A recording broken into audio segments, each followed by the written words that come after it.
and this is where using the Prosiliency strategy significantly helps. Whereas let's say that you have a system and you have a storage that has snapshots. You can say, I'm going to snapshot this data right now. I'm going to mount that issue happening over to another system and let them troubleshoot it while I bring my system back up. And you proactively try to create a patch. Because a lot of times I've been in a situation where I was down for 2 hours at my previous job, and they were like, well, you rebooted too fast.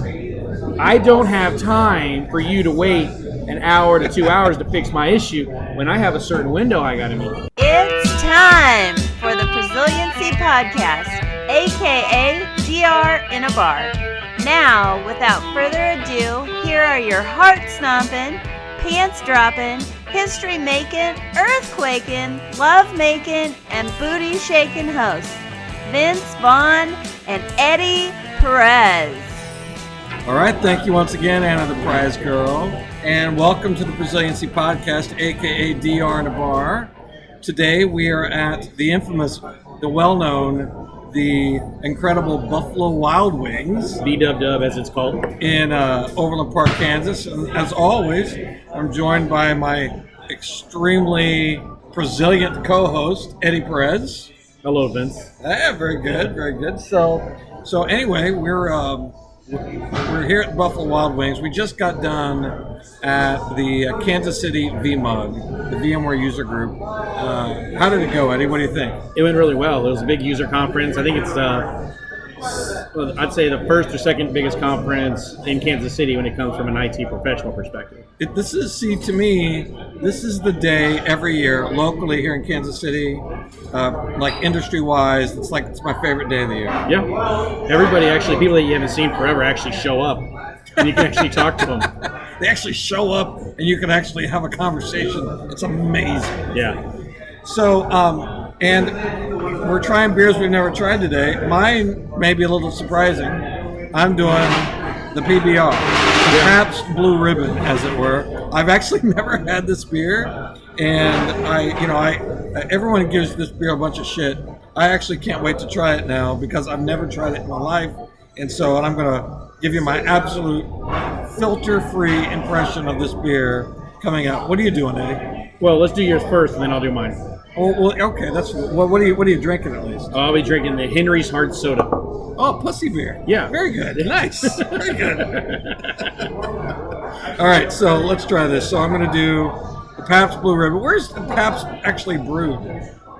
I have no idea. It used to be like Stroh's was brewed in Latrobe, Wisconsin. I'm going to think Pabst is somewhere like around Latrobe, Wisconsin. So I don't know. I'll include it in the show notes for sure. Anyway, here we go. The Pabst Blue Ribbon. Wow. Actually, I don't mind this beer. I mean, this is better. This is a way better beer than some of the beers I've had on this podcast. They've been out forever.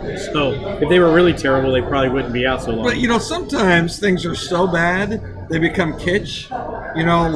Like Showgirls. You ever see Showgirls on Oh yeah. like the movie Showgirls? Oh yeah, I've seen Showgirls. I bet you have. It's like that movie's so bad people love it. Sometimes you can have a beer that's so bad people love it. This isn't bad. I actually like the PBR. I know this is not a shocker to anybody listening, but I would give this. So imagine someone took Windex, a little bit of lemon, and they put in like a Budweiser. That would be this beer, and it actually all kind of comes together pretty damn well. So I'm going to give this the Prosiliency rating of 5.5. 5.5. 5.5. Nice. I think it's just over 5. I think I would actually have this. I would not oppose to have this beer again. That's good. That's good. So how about yours? Well, based on everybody who's lately on the news, everyone's doing like pop beer. Yeah, totally. Right? They're doing all these different pipe beers, things like that. Cider's a big thing. Yeah, cider. So I just saw the commercial. Oh, you did? Decided to do Henry's Hard Soda Grape Edition. Ooh, the grape edition. The grape edition. So there's 2 thumbs up already. So we're gonna try this bad boy. The logo. There's 2 thumbs up for the logo. Yeah, 2 logos for the. Yeah. It's made with cane sugar. How can it not be good then? It can't be, right? It's probably made in Mexico. All right, so let's try the Henry's Hard Soda. It tastes like grape Kool-Aid. That's actually pretty good, right? That's really good. I don't know that I want that out of my beer, though. It has alcohol. That's So like if you were going to put vodka in grape Kool-Aid, that's what this beer would be. awesome. Good vodka anyways. Very good. Very Not that good. Tito's shit. Not that shit. I love it. Yeah, that's weird because you're such a big vodka fan and Yeah. you don't like Tito's. I think it's a bunch of Texas hype personally, but that's just me. So what is your vodka go-to? I'm a traditionalist. I go with Kettle. Kettle One. Very good. I like traditional. So- But I'll go to others, a whole bunch more vodkas, but this podcast is about beer, so. No, I get it, but I get it. But you mentioned Tito's and it's kind of weird that you love vodka and hate Tito's. I don't hate it. I just would rather have other stuff. I got it. That makes Yeah. sense. Okay, cool. So this is being recorded on June 20th, and today a huge disaster happened. So what happened was that Tesco home deliveries was hit by a computer glitch. Basically, their systems went down, and it affected services nationwide. So groceries, which were originally scheduled to be delivered today, now people actually had to get out of their house and go to a supermarket to get groceries. I feel bad for those people. They have to actually get up. So that's absolutely right. So this is kind of like, we're making light about this because it's obviously there's no it's not as dire a situation as if you're on the operating table and the systems go down and the doctors are without the data they need in order to perform a surgery. Right. Or like in the case of Delta or Southwest, the system goes down and people are stranded flight-wise and things like that. I mean, that's a huge pain in the ass. Right.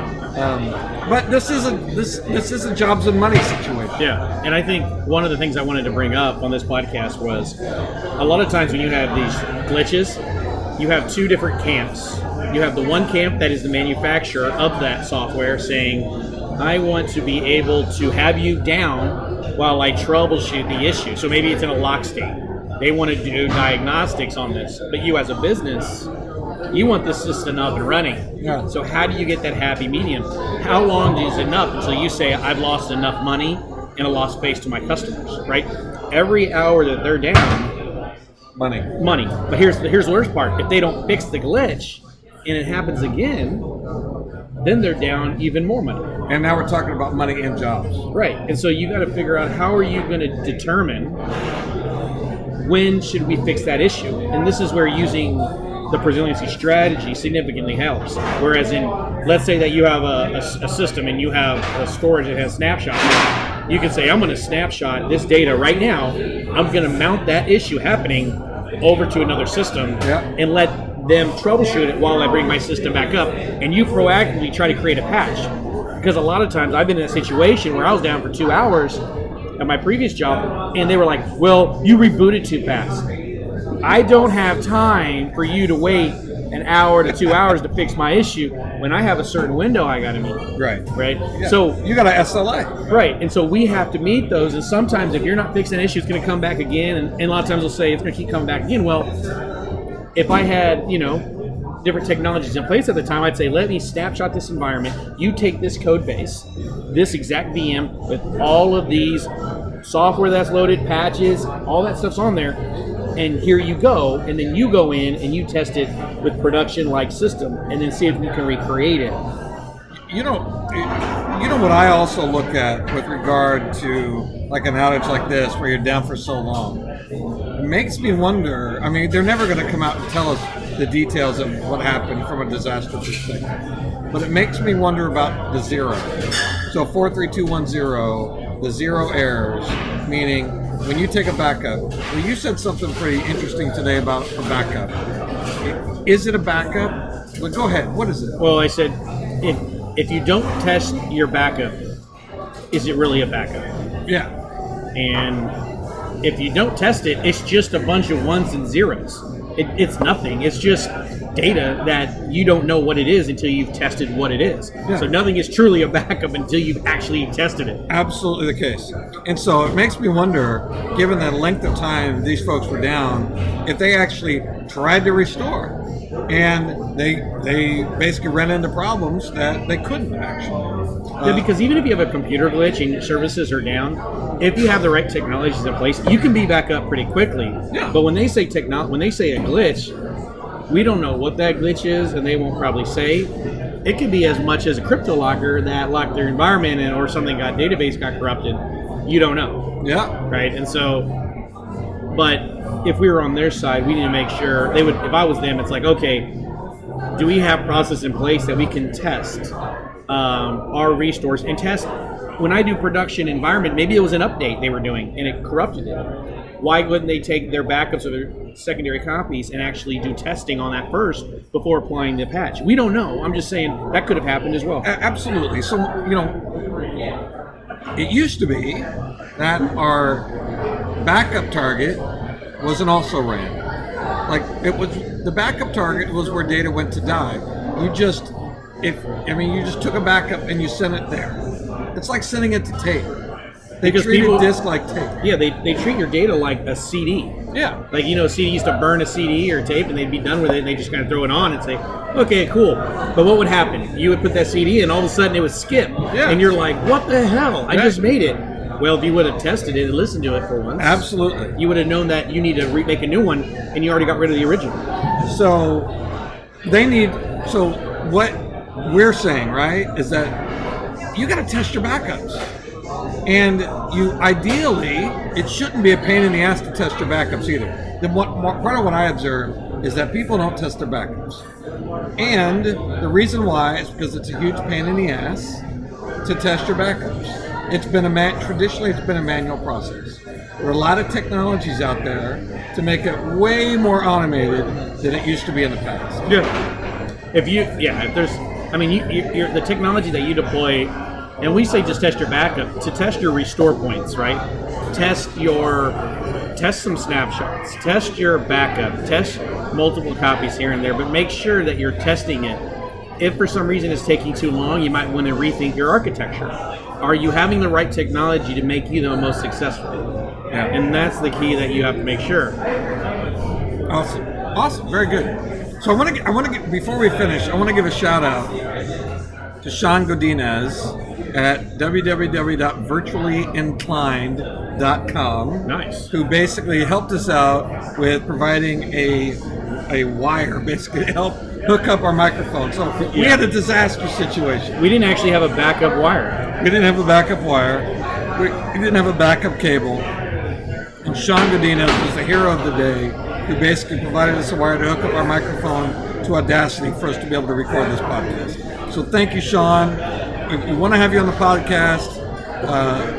But in the meantime, go to virtuallyinclined.com and check him out. He's actually got a lot of real-world good information about, because he deals with it every day, how to implement Prosiliency in a real-world situation. Yeah. He's probably one of the smartest engineers I've met in our area. In Kansas City, absolutely. So, any final words from you? My final word really is making sure that not just testing your backup, but how can you utilize your technology and your cover points to help you prevent future issues or to get you past a current issue that you can use to help the manufacturer with their support issues, glitches, things like that. Right? Yeah. If you don't verify it will restore, you don't have a backup. Yep, and you don't verify. Yeah, very good. All right, man. Well, listen, thank you once again. Next week, we'll be in Tampa, Florida. Yes.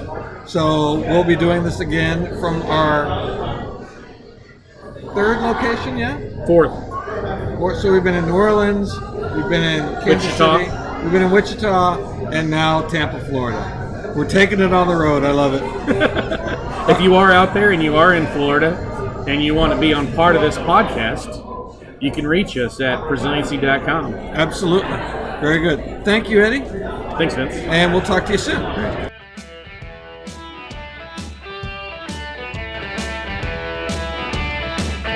This has been a Passage Digital presentation. Remember to back that shit up.